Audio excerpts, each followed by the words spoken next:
Alam mo, Itay, dapat naisip mo na mangyayari ito. Nasanay na ako eh. Manhid na ako sa panggugulpi mo. Hindi ba ito pumasok sa isip mo yun? Hindi ito ang paraan para makuha mong respeto ko.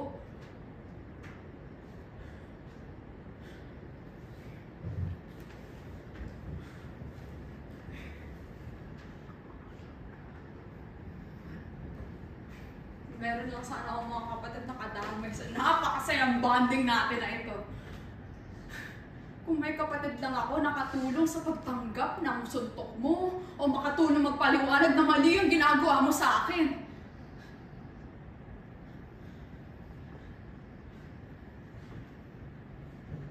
Wala sa pagkabata ko, wala na akong ginawa kundi magsinungaling at may tago lahat ang ginagawa mo sa akin.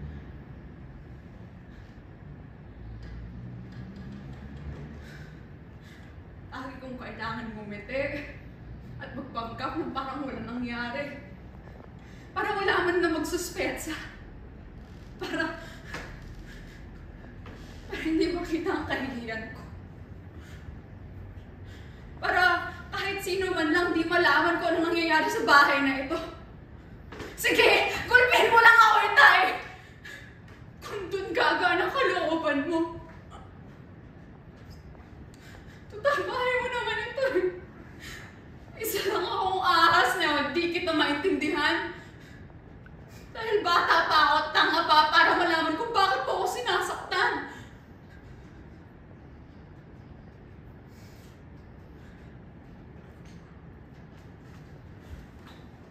Lagi kong aalalahanan ang pagbubugbog sa akin ng puno ng awa sa'yo.